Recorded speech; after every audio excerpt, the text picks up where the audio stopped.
Aujourd'hui, on a décidé de parler de l'école de la prière.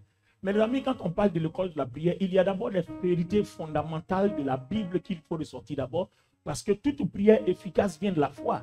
La Bible dit quoi? La prière du juste a une grande efficacité. Or, il est bien écrit dans Romains, le chapitre 1, 17, c'est par la foi qu'on obtient la justice, c'est par la foi qu'on devient juste. Donc, si la prière du juste a une grande efficacité, donc celui qui a la foi, sa prière a aussi une grande efficacité, car le juste vivra par la foi. Alléluia. Lisez Romains chapitre 1, le verset 17, vous trouverez ça là-bas.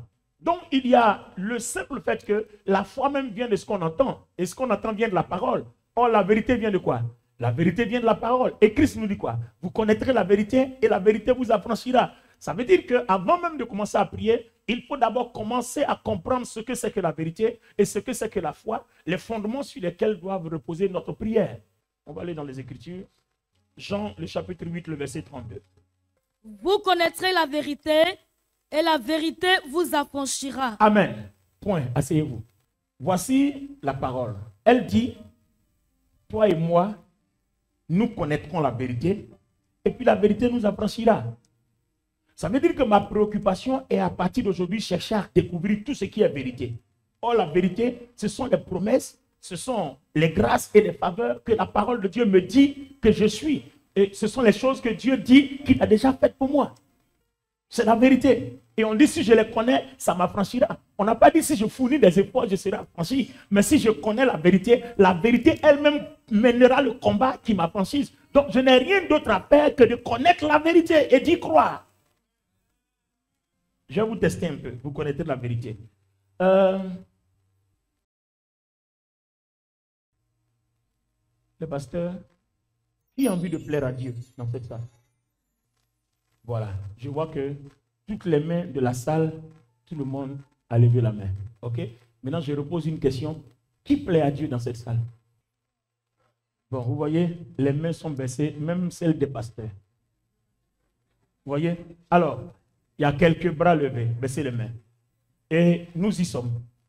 Vous voyez? Et c'est là le défaut. Alors, vous pensez que vous plaisez à Dieu quand vous faites des choses extraordinaires. C'est pour ça que le courage de lever les mains. Mais pour Dieu, vous lui plaisez à partir du moment où vous avez la foi. Et c'est d'ailleurs la raison pour laquelle notre foi ne marche pas. On est incrédule, on a du doute parce qu'on pense qu'il faut faire quelque chose d'extraordinaire pour que Dieu dise « Alléluia, c'est mon fils, c'est ma fille ». Non, non.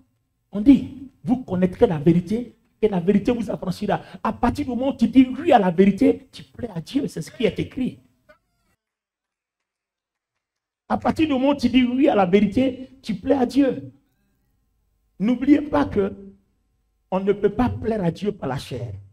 C'est pour ça que quand on a été unis au Christ, c'est notre esprit qui a été régénéré parce que Dieu sait qu'étant sur la terre, on aura toujours un problème dans la chair. Maintenant, Timothée nous dit quoi? On est un médiateur. Notre médiateur, il se tient entre notre chair et notre esprit, entre Dieu et nous. Donc ça fait que Dieu, quand il nous regarde, il ne dépasse pas notre esprit pour aller vers la chair. C'est notre médiateur qui regarde vers la chair, mais Dieu regarde à notre esprit. Or, notre esprit est rendu juste, il ne peut plus être coupable. Donc, on monte, on descend, que tu le veuilles ou pas, tu plais à Dieu. C'est dans ta tête que tu penses que tu ne plais pas à Dieu parce que tu regardes à la chair pour plaire à Dieu. Or, Dieu regarde à ton esprit pour déclarer que tu es juste. Vous comprenez maintenant? Vous connaissez la vérité et la vérité vous affranchira. Je suis ce que la vérité dit que je suis. Je ne cherche pas à être autre chose. Je crois en ce que la vérité dit que je suis. La vérité dit que pour avoir eu la foi en Christ, je suis uni au Christ. Donc quand mon esprit est uni au Christ, la justice de Christ devient la justice de mon esprit. La sainteté de Christ devient la sainteté de mon esprit. Or, quand Dieu me regarde, à cause de Christ mort à la croix, il ne regarde plus à la chair, mais il regarde plutôt à l'esprit. Donc, on ne peut plus me dire que je suis coupable de quoi que ce soit, alors que Dieu n'a jamais dit que je suis coupable. Toi, tu te sens coupable dans ta chair, mais Dieu te voit juste par ton esprit. Alors Paul dit, est-ce à dire qu'il faut aller pécher? Non. Même si on a péché, il dit, nous avons un rédempteur qui nous a sauvés. Aussitôt, il y a une action qui est faite pour que notre corps redevienne pur. Vous voyez, notre problème, c'est que dans notre comportement, on s'est toujours placé sous la loi. Alors que la loi, bien sûr, travaille avec la chair. Mais la grâce travaille avec l'esprit. Et on a dépassé le stade de la chair, on est sur le stade de l'esprit. Donc, vous vous culpabilisez là où Dieu ne vous culpabilise pas. Alors, l'ennemi prend le contrôle à partir de nos culpabilités et ça fait que nos prières ne montent pas, rien ne monte. Il nous fait peur, il nous culpabilise, on doute, on a peur. Il nous fait regarder là où on ne doit pas regarder. Regarde à ton esprit, ne regarde pas à ta chair. Le Seigneur lui-même dit que l'esprit est bien disposé, mais il dit la chair est faible. Donc Dieu ne va jamais regarder une chair faible que Jésus, pour laquelle Jésus a déjà payé le prix. Il ne regarde plus là-bas. Et les amis, je vous prêche l'évangile, la grâce. Je ne vous prêche pas l'évangile de l'Ancien Testament. Je vous prêche l'évangile de la grâce. Romains 8 dit quoi? Il dit quoi? La loi de l'esprit de vie en Jésus-Christ m'a affranchi, m'a délivré, m'a libéré de la loi du péché et de la mort. 2 Corinthiens 3, je ne sais plus si je me rappelle pour moi, verset 7 ou 17. Il dit, oh, le Seigneur c'est l'esprit, et là où est l'esprit du Seigneur, là est la liberté. Donc si je suis uni au Christ, mon esprit est libre pour toujours. Si mon esprit est enchaîné encore, ça veut dire que Christ doit mourir encore. Or, Hébreu dit quoi? Il est mort une seule fois. Il ne va pas mourir 2 fois. Pourquoi? Parce que son sacrifice est parfait et son sacrifice satisfait la colère de Dieu. Donc, à partir du moment où je suis en Christ, Dieu ne se mettra plus jamais en colère contre moi parce que j'ai péché. Jamais. Est-ce que ça dit qu'il faut aller pécher? Non. Mais s'il m'arrivait de pécher, Dieu ne se mettra plus jamais en colère contre moi. Parce que sa colère s'arrête à la croix. Elle a été apaisée à la croix. Pourquoi? Parce que Christ est mort pour l'humanité. Maintenant, ceux qui ont la foi en Christ sont rachetés dans cette mort. Donc, ceux qui n'ont pas encore la foi en Christ ne sont pas encore rachetés. Mais ça ne demeure pas moins que le sacrifice du Christ est aussi pour eux comme il est pour nous. C'est pour ça que Dieu dit, ne jugez pas les hommes. Ne jugez pas les hommes. Parce que Christ est mort pour tout le monde. Aimez les païens, aimez tout le monde. Parce que vous êtes rachetés, vous ne les avez que dépensés. Mais ils vont vous rejoindre après. Alléluia. Donc, vous connaîtrez la vérité et la vérité vous affranchira. Ton problème, c'est ça. On dit, qui veut plaire à Dieu? Tout le monde. Maintenant, qui plaît à Dieu? Qui plaît à Dieu? Personne. Vous voyez? Parce que tu n'as pas encore compris que la vérité dit que quoi qu'il arrive, tu plairas toujours à Dieu parce qu'il regarde qu'à ton esprit qui est uni au Christ, pas à ta chair. Même quand tu as péché, que tu es dans ton péché, tu plais même à Dieu. Le jour où tu ne lui plairas plus, c'est qu'il regarde à ta chair. Et s'il regarde encore à ta chair, c'est que la croix de Christ n'existe pas. Parce que la croix de Christ a arrêté le regard de Dieu. Il ne regarde plus à la chair. C'est pour ça que Paul dit que celui qui est tombé se relève et continue. Tomber, c'est un petit problème. Donc le diable veut toujours te faire croire que quand tu es tombé, Dieu t'a abandonné, il n'exauce plus tes prières, c'est fini, t'as rejeté. Mais c'est faux, c'est parce que la vérité dit. La vérité dit que celui qui a la foi reconnaisse que même s'il a péché, il y a un sacrifice qui a été fait pour lui, qu'il est pardonné. Aussitôt qu'il reconnaît qu'il a péché, il est aussitôt pardonné. Le péché qu'on ne pardonne pas, c'est quoi? C'est celui du péché, le blasphème contre Dieu. C'est-à-dire quand tu as connu la puissance du Christ, que tu retournes te prosterner devant dans les loges pour chercher un autre Dieu parce que tu veux un autre pouvoir ou quelque chose comme ça. Voilà le péché qui n'est pas pardonnable. Pourquoi? Parce que tu as cédé ton esprit à un autre Dieu. Donc ton esprit n'est plus uni au Christ, donc Dieu ne te voit plus comme juste. Alors, quelle autre vérité que la vérité nous dit? Vous connaissez la vérité vous affranchira. 1 Corinthiens 1:30. Or, c'est par lui que vous êtes en Jésus-Christ. C'est par Dieu que toi et moi on est en Jésus. Lequel, par Dieu, lequel Jésus-Christ de par Dieu a été fait pour nous sagesse. Bon, Jésus-Christ a été fait pour toi et moi sagesse. C'est-à-dire, il est uni à ton esprit, non? Donc sa sagesse là, c'est pour toi. Donc tu es sage. C'est-à-dire, Quelqu'un dit tu n'es pas sage, ça c'est lui qui dit ça. Mais Dieu dit, la vérité dit que tu es sage. Donc toi, comporte-toi et regarde-toi comme sage. On dit, vous connaîtrez la vérité vous affranchira. Mais la vérité dit que je suis sage. Et puis toi, tu dis, je ne suis pas sage. C'est ton problème. Ça, c'est ton problème. Mais moi, je suis sage. C'est ton problème. Si tu veux, regarde-moi comme sale. C'est ton problème. Mais moi, je suis sage. Et la vérité dit quoi d'autre encore? Justice. Très bien. Et sanctification et rédemption. Afin, comme il est écrit, que celui qui se glorifie dans le Seigneur. C'est pas clair. Celui qui se glorifie dans le Seigneur. Donc, je ne me glorifie pas parce que j'ai fait quelque chose, parce qu'en effet, je ne suis pas sage parce que j'ai fait quelque chose. Je suis sage parce que Christ est uni à mon esprit. C'est tout. C'est un don. C'est un don. Et ça s'appelle la grâce. Je n'ai pas fait quelque chose pour être juste. Je suis juste parce que Christ est uni à mon esprit. C'est un don. Donc, je ne me glorifie pas parce que j'ai fait une œuvre. Je me glorifie de ce que Christ est uni à mon esprit par la foi. Et ma foi est basée sur la vérité. Donc, Hébreux 11, la foi est une ferme assurance des choses qu'on espère. Ce que j'espère, c'est la vérité. Donc, quand je suis ferme sur la vérité, je démontre une première partie de la foi. Parce qu'elle a deux parties. Donc, la foi est une ferme assurance des choses qu'on espère. Maintenant, une démonstration de celles qu'on ne voit pas. Si on te dit démonstration de celles qu'on ne voit pas, on dit que mes yeux physiques ne voient pas, mais spirituels, ça y est quelque part. D'accord? Et si spirituellement ça y est quelque part, il va falloir que ça apparaisse physiquement pour que mes yeux voient. Donc ce côté-là, laissons ça de côté aujourd'hui. Peut-être dimanche prochain on va toucher. Mais aujourd'hui on est sûr, la foi est une ferme assurance des choses qu'on espère. J'espère quoi? La vérité. Et la vérité dit quoi? Christ est ma justice. Christ est ma rédemption. Christ est ma sagesse. Donc moi je suis ferme dessus. Il faut dire que je ne suis pas juste, c'est ton problème. Mais moi je sais qu'il y a une vérité. Si je m'arrête dessus, que je suis ferme, alors elle m'affranchira. Donc vous voyez que ma foi est associée à la vérité.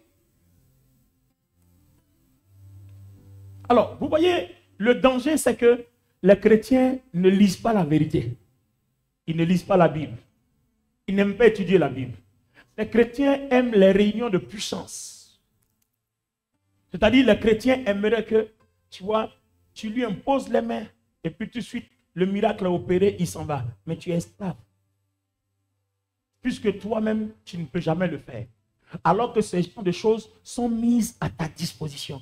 On dit, si tu connais la vérité t'affranchit. Toi-même, là, tu dois aller chez le païen, lui imposer les mains, tu dis, voici la vérité. Et puis quand il est guéri, il te suit à l'église. Alors que toi-même, tu es à l'église, tu ne t'es pas encore affranchi. Tu attends toujours, tu vis dans la dépendance et c'est dangereux. Ce n'est pas bon. C'est dangereux. Ce n'est pas bon. Il faut que tu sois affranchi. Et pour être affranchi de la vérité, il faut connaître la vérité. Il faut aimer les réunions où on t'enseigne la vérité. Et ta foi demeure intransigeante, la vérité. Sur la vérité, ta foi est intransigeante. Personne ne peut te faire douter de la vérité. Vous connaîtrez la vérité. La vérité vous affranchira. Le problème, vous voyez, quand vous êtes en face de la vérité, évitez de vous compromettre avec d'autres vérités. Il y a plusieurs vérités. Le philosophe a sa vérité, le littéraire a sa vérité, le scientifique a sa vérité. Si on dit tout de suite à un prophète gracieux, te dit l'année prochaine tu auras un enfant, tu vas dire oh pasteur, toi aussi, attends, plus de 60 ans, tu as un enfant, il atteint la ménopause, tu vas commencer à aller sur internet pour aller vérifier quand une femme a 60 ans, qu'elle enceinte, quels sont les dangers, quel coût. À partir de ce moment-là, tu appelles ta foi, la vérité ne peut plus t'affranchir parce que tu es en train de réfléchir pour tu dis que c'est impossible. On dit vous connaissez la vérité dit tu es enceinte, d'accord. Au nom de Jésus-Christ, je suis enceinte et je vivrai dans ma sainteté. J'accoucherai dans ma vieillesse. Il n'y aura aucune séquelle, il n'y aura rien parce que ainsi a parlé la vérité. Et celui qui est derrière la vérité s'appelle. Il a le pouvoir de confirmer sa parole. Il a le pouvoir de justifier sa parole. Il a le pouvoir de m'accompagner dans sa parole jusqu'au bout. Vous connaîtrez la vérité et la vérité vous affranchira.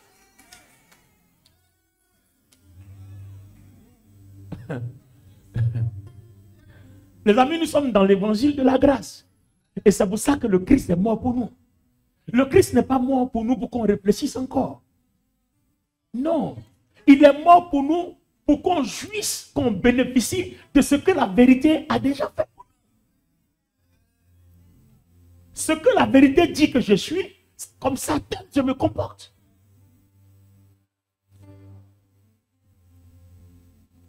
Quelqu'un peut dire amen à ça? Vous connaîtrez la vérité et la vérité vous affranchira tout simplement. Vous prenez une personne qui a atteint d'un cancer ou bien de sida séropositif au stade terminal. Et le médecin te dit, il reste 4 mois à vivre. Quand le médecin te dit, il reste 4 mois à vivre, tu confesses. Le médecin dit que j'ai 4 mois pour vivre. Le médecin dit que j'ai 4 mois pour vivre. Au point que si quelqu'un te dit, tu vas vivre plus de 4 mois. Non, le médecin a dit, il reste 4 mois. Bien, le médecin a dit qu'il reste 4 mois. Mais toi qui as cru en la vérité a dit qu'il te reste combien de temps à vivre? Le médecin a dit. Mais le médecin n'est pas la vérité qui a franchi ta vie. Le médecin te donne une information que toi, tu dois soumettre à la vérité. Le médecin, sa vérité ne tranche pas. C'est une information que toi, tu dois soumettre à la vérité et la vérité va trancher. Or, la vérité dit que je souhaite que tu prospères à tous égards, comme prospère et que tu sois en bonne santé, comme prospère l'état de ton âme. Donc, je m'avais dit à la vérité, le médecin me donne une information que je dois mourir dans 4 mois, mais ce n'est pas ta vérité. Donc, comme moi je crois en la vérité, je suis venu te soumettre l'information du médecin qui dit que dans 4 mois je dois mourir, mais toi la vérité tu dis que tu souhaites que moi je sois en bonne santé. Donc, je refuse cette vérité et je déclare dès l'instant dans mon âme que je suis guéri au nom de Jésus-Christ. Je suis guéri parce que la vérité qui m'a franchi dit que tu souhaites. Donc, si la vérité souhaite, c'est la vérité qui est la vérité. Ce que le médecin te dit est une information, ce n'est pas une vérité. Il t'informe qu'en fonction de ce qu'on détecte dans ton organisme, il se pourrait que tu ne fasses plus d'enfant. Hein? Ah ouais? Oui, ouais, à l'époque là, tu as fait un avortement là, donc les trompes là, c'est fini, c'est gâté, tu ne peux plus faire d'enfant. Ah oui, mais donc j'ai fait un avortement, j'ai tué un enfant, c'est mal. Oh Seigneur, pitié de moi. Oh Seigneur, pardonne-moi. Ben non, ce n'est pas la bonne prière. Mais au moment où on te dit que tu as fait un avortement avant, tu es sous la grâce de l'avortement. Tu es déjà pardonné, c'est fini. Oh Seigneur, on m'a donné une information qu'à cause d'un avortement que j'ai fait, je ne peux plus faire d'enfant. Mais je te loue parce que là, je suis pardonné. Et la vérité dit que je dois prospérer et ma progéniture doit louer le Seigneur. Donc, sur cette base-là, je glorifie ton nom parce que mes trompes fonctionnent à nouveau, car la vérité m'a racheté et mes trompes sont nouvelles.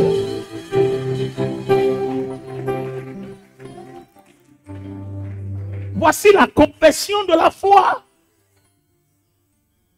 Vous connaîtrez la vérité et la vérité vous affranchira. Le problème, c'est que toi, tu veux faire quelque chose pour être sûr que, à cause de ce que tu as fait, Dieu donc va te faire grâce. Non. Heureux. N'attends même pas que tu fasses quelque chose. Non. Au contraire, quand tu fais quelque chose, c'est dangereux. Lis avec nous Romains, le chapitre 4. On va voir un peu l'exemple de notre père Abraham, dont parle l'apôtre Paul dans Romains 4, l'affection, parole de vie. Maintenant, qu'est-ce que nous allons dire sur Abraham, notre ancêtre? On va dire quoi sur Abraham? Qu'est-ce qu'il a obtenu par lui-même? Qu'est-ce qu'il a obtenu par lui-même? Si Abraham a été reconnu comme juste à cause de ce qu'il a fait, oui, il peut se vanter, mais pas devant Dieu. Pas devant Dieu. Si c'est à cause de ce que lui-même il a fait là, il peut se vanter, mais pas devant Dieu. Parce que le jour où Dieu lui a imputé tout à justice, c'était à cause de quoi? Continue. En effet, « voici ce que disent les livres saints. » Voici ce que dit la vérité. En effet, voici ce que dit la vérité. Et la vérité dit quoi? Abraham a cru en Dieu. Abraham a cru en Dieu. Alors, Dieu l'a reconnu comme juste. Dieu l'a reconnu comme juste. En tenant compte de sa foi. En tenant compte de sa foi. Abraham a cru en Dieu et Dieu l'a reconnu comme juste en tenant compte de sa foi. C'est pas parce qu'il a fait quelque chose. Oh, toi, ton problème, tant que tu n'as pas fait quelque chose, ta conscience n'est pas satisfaite. Or, la conscience doit être satisfaite devant Dieu parce que tu comptes sur ce que Christ a fait et qui te rend juste. Toi, tu comptes sur ce que tu as fait. Mais que ce que tu as fait n'est jamais agréable à Dieu. Parce que c'est ce que tu as fait là qui fait que la loi t'a puni. Donc, c'est déjà garanti devant Dieu que tu ne peux rien faire de bon. Donc, conclusion, il a décidé qu'on fasse tout pour toi. On dit, toi, il faut croire seulement. Vous connaîtrez la vérité et la vérité vous affranchira. Vous voyez, vous devez aimer la parole plus que tout, parce que c'est quand vous connaissez la vérité que la puissance de Dieu commence sa période ou bien son mouvement dans votre vie. La puissance de Dieu n'opère pas seule sans la parole. La puissance de Dieu opère avec la parole. Et la parole là, c'est la vérité. Et la foi dit quoi? Les deux définitions. Romains 10, 17. La foi vient de ce qu'on entend et ce qu'on entend vient de la parole. Ça dit que ça vient de quoi? De la vérité. Et Hébreu 11 va dire quoi? La foi est une ferme assurance des choses qu'on espère. Et les choses qu'on espère là, c'est quoi? C'est ce qu'on a entendu qu'on espère et c'est la vérité. Donc, quand ce que j'ai entendu, la vérité dit que je suis comme ça. Et puis moi, je vais dire, je ne suis pas comme ça. Donc, c'est que je n'ai plus la foi. Si je n'ai plus la foi, je ne suis plus uni au Christ.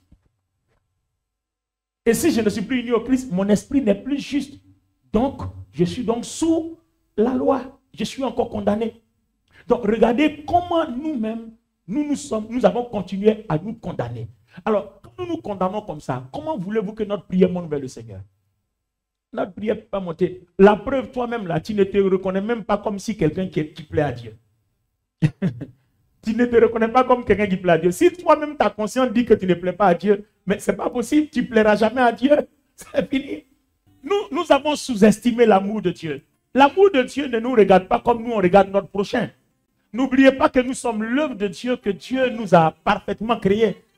À partir du moment où Dieu nous a parfaitement créé, les amis, il ne négligera pas sa créature. Ma chemise que j'ai achetée, une seule chemise que j'ai achetée à 1000 €, même qu'un enfant vient toucher, je dis, hey! Souvent, je me rends souvent quand je porte mes nouveaux costumes, qu'il vient que les enfants qui viennent là, je les prends comme ça et dis, parce que je ne veux pas que l'un main qui a joué dans la poussière là vienne toucher le costume parce que je n'ai pas envie de l'envoyer au pressing maintenant à cause de l'éclat. Donc je défends l'éclat. Mais tu n'es plus qu'un costume. Tu n'es plus qu'un costume. J'ai dit, tu n'es plus qu'un costume. Tu es à l'image de Dieu. Tu es fille, tu es fils de Dieu. C'est pour toi que Jésus-Christ est mort. Donc Dieu s'arrangera pour que tu sois préservé de toute souillure. Donc il a mis toutes les garanties. Donc, ne marchez plus comme des coupables, mais marchez comme des gens justes, marchez comme des gens purs, marchez comme des gens agréables à Dieu. Quand je marche, j'ai une entière confiance en parole. Je ne suis pas coupable. Même mon péché est dans ma chair, mais je suis juste. Parce que c'est ce que la vérité dit. Mon péché est dans ma chair, mais je suis juste dans mon cœur. Je suis juste dans mon esprit. C'est dans ma chair qu'il y a un problème. Mais je suis juste. Aussi longtemps que mon esprit sera juste, le péché de ma chair trouvera toujours une solution pour que ce péché-là dégage de ma chair. Pourquoi? C'est à cause de cette justice-là que Dieu prend soin de ce que quelqu'un vienne toujours ôter ce qui est rentré dans la chair, qu'on purifie la chair. Donc aussi longtemps que mon esprit est juste, ma chair est prise en charge. Est-ce ça dit qu'il faut aller pécher? Non. Vous connaîtrez la vérité et la vérité vous affranchira. Alors, les amis, il y a cette vérité aussi que nous avons besoin de savoir. Amen. Allons-y dans les Écritures. Jacques chapitre 4, le verset 3. Vous demandez et vous ne recevez pas parce que vous demandez mal, dans le but de satisfaire vos passions. Adultères que vous êtes, ne savez-vous pas que l'amour du monde est inimitié contre Dieu? Celui donc qui veut être ami du monde se rend ennemi de Dieu. Bien. Regardez bien, ça, ce verset-là a tout son sens. Vous demandez, vous ne recevez pas parce que vous demandez mal. Bon, celui qui demande mal, soit il est ignorant de la vérité, d'accord? Ou bien soit il a un autre problème parce que vous connaîtrez la vérité vous affranchira. Et tu es ce que la vérité dit que tu es. Tu n'es pas ce que la vérité n'a pas dit. Donc, si quelqu'un dit que tu es, c'est pour ça que souvent j'entends, oui, il y a quelqu'un qui m'a maudit, il a dit, mais bon, il t'a maudit, c'est son problème. Voilà, lui, il veut que tu sois tant, mais toi, tu continues de croire que tu es tant. Donc, qu'est-ce qui marche? C'est ta foi qui marche ou c'est sa parole qui marche? C'est ta foi qui marche. Donc, que dans ton village, les gens réussissent, que les gens ne réussissent pas, c'est leur problème. Mais moi, la vérité dit que je suis uni au Christ et le succès du Christ est désormais mon succès. Donc, que les gens ne réussissent pas dans mon environnement, c'est leur problème. Mais moi, j'ai un environnement interne uni au Christ qui dit, j'ai le succès à chaque instant. Donc, je marche avec le succès, je dors avec le succès. Si mon esprit est uni au Christ, partout où je passe, le Christ est en moi. Le Christ n'est jamais séparé de moi. Et la Bible dit quoi? Il ne se séparera jamais de moi. Romains 8, 39 dit, personne et rien ne peut nous séparer de l'amour du Christ, l'amour de Dieu.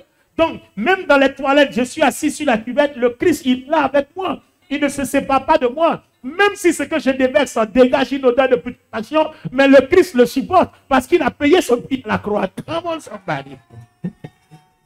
Donc, peu importe ce qui arrivera à ma vie, le Christ reste là parce que tout simplement, il est fidèle.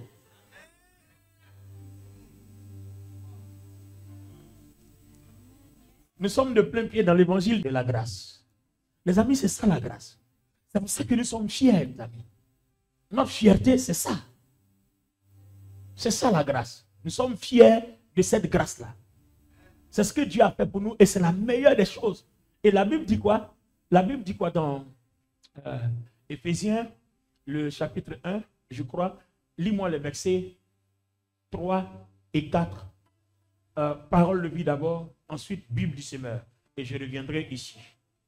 Louange à Dieu, le Père de notre Seigneur, Jésus-Christ. Louange à Dieu. Vous voyez bien, il commence par louer. Il commence par une action de grâce. Il commence par un remerciement. Il commence par une reconnaissance. Alors, pourquoi notre prière doit être une louange, un remerciement et une reconnaissance? La suite donne quoi? En effet, il nous a bénis dans le Christ en nous communiquant les dons de son esprit qui viennent du ciel. Est-ce que vous avez compris? En effet, on doit louer Dieu, le remercier et lui rendre grâce. Car en effet, il nous a bénis. Il nous a bénis. On ne dit pas, il est en train de nous bénir. Il nous a bénis. Il n'a pas dit il nous bénira.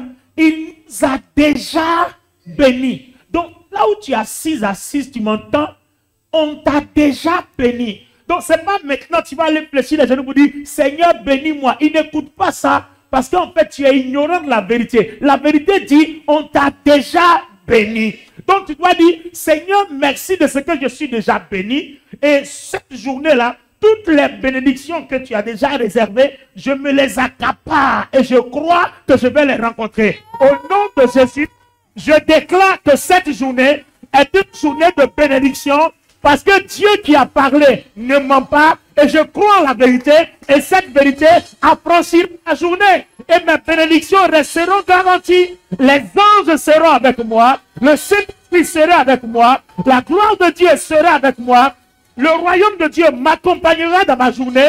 Peu importe les tribulations, on m'attaque à gauche, 10 000 tombent à gauche, l'autre à droite, je ne serai pas atteint. Car je crois en la vérité et cette vérité affranchit ma journée. Et il est dit qu'il prend soin de ma journée. Car je suis déjà béni. Alors imagine quelqu'un, oh Seigneur, bénis-moi. Seigneur, je t'en supplie. Je t'en supplie, bénis-moi. Mais il n'écoute pas, il dit, vous priez mal. Tu le supplies pourquoi? Il t'a déjà donné. Comment peux-tu supplier quelqu'un pour quelque chose qu'on t'a déjà donné? Soit tu es ignorant, ou bien soit tu ne crois pas qu'il t'a vraiment donné. Et à cause de ton incrédulité, il ne t'écoute pas. Par manque de connaissance, le peuple périt. Donc, il nous a bénis. Écoutez bien, il nous a bénis. Dans le Christ. Il nous a bénis. Dans le Christ. Il nous a bénis. Dans le Christ. Église, il nous a bénis. Dans le Christ. Bon, il t'a béni où? Dans le Christ. Donc, quand toi tu t'en vas dans le fétichisme, c'est là-bas que tu as trouvé la bénédiction. Quand tu es dans les loges mystiques, occultes et autres, c'est là-bas que tu as trouvé la bénédiction. Dieu t'a déjà béni dans le Christ. Et à quel moment nous sommes dans le Christ? Romains 6:1 dit, par notre union avec le Christ, par les eaux du baptême, à cause de notre foi. On est dans le Christ et le Christ est en nous. Et le Christ, il nous traite exactement comme le Père l'a traité. Quand vous lisez Jean 14, il dit, je suis dans le Père et le Père est en moi. Il dit, tout ce que je fais, c'est ce que mon Père me dit que je fais. Même les paroles que je prononce, c'est ce que j'entends que je vous prononce. Donc vous voyez, donc le Christ aussi, quand il a fini de nous rendre justes, il est venu habitant. Donc à nous maintenant de cultiver cette relation de telle sorte que ce qu'il nous dit, c'est ce qu'on dit. Ce qu'il veut, il veut qu'on fasse, c'est ce qu'on fait. Exactement comme lui, il a marché avec le Père. Exactement. Donc, il nous a bénis dans le Christ en nous communiquant les dons de son esprit. En nous communiquant les dons de son esprit. Bon, d'autres versions vont dire de toute richesse dans les lieux célestes en Christ. Bon, ça met cette version de côté, mais lis-nous celui-ci. Béni soit le Dieu et Père de notre Seigneur Jésus-Christ, qui nous a bénis de toute bénédiction spirituelle dans les lieux célestes en Christ. Ça, c'est lui, c'est bon. C'est meurt. Maintenant, parole de vie dit. Louange à Dieu, le Père de notre Seigneur Jésus-Christ. En effet, il nous a bénis dans le Christ en nous communiquant les dons de son esprit qui viennent du ciel. En nous communiquant les dons de son esprit qui viennent du ciel. Est-ce que tu vois un peu ce que la vérité dit? Ancienne connaît. Regarde. Il t'a déjà béni de toutes les bénédictions en Christ, des dons qui viennent du ciel. Donc, en fait, les dons qui viennent du ciel, là, ce n'est pas maintenant quand tu dis bénis-moi que ça va venir du ciel. Les dons qui viennent du ciel, là, sont déjà en toi. Ça est déjà là. Est-ce que vous comprenez? C'est-à-dire, les dons qui viennent du ciel, là, ça est déjà là. Ton union avec le Christ t'a communiqué tous les dons du ciel. Donc, ce n'est pas quand tu dis Seigneur, bénis-moi, et puis ça quitte au ciel, ça vient. Non, ce n'est plus comme ça. Ça, c'était dans l'ancienne alliance, là. Ça quitte au ciel. Mais dans l'ancienne alliance, quand ça quittait au ciel, là, il y avait un danger. Jérémie a prophétisé que la captivité de Juda allait durer 70 ans. Le prince de Perse allait bloquer la prophétie au deuxième ciel. 70 ans passés, ça ne s'est pas accompli. Donc, comme Dieu sait que le diable travaille comme ça, on dit, bon, mieux que ça vienne du ciel, on va mettre en eux, comme ça, on va voir comment tu vas arriver là-bas au prendre. Parce que, tout simplement, Christ est uni à notre esprit. Donc, il a attaché à notre esprit toutes les bénédictions qui sont dans le ciel. Donc, ça ne quitte plus en haut, c'est la connexion. Et dans cette connexion-là, qu'est-ce que le Seigneur dit dans Jean 15? Il dit, je suis le cep et les sarments. Tout sarment qui est connecté au cep, c'est-à-dire à moi, Jésus qui suis le tronc, porte du fruit. Donc, notre connexion fait que c'est le transfert. On transfère seulement. On transfère.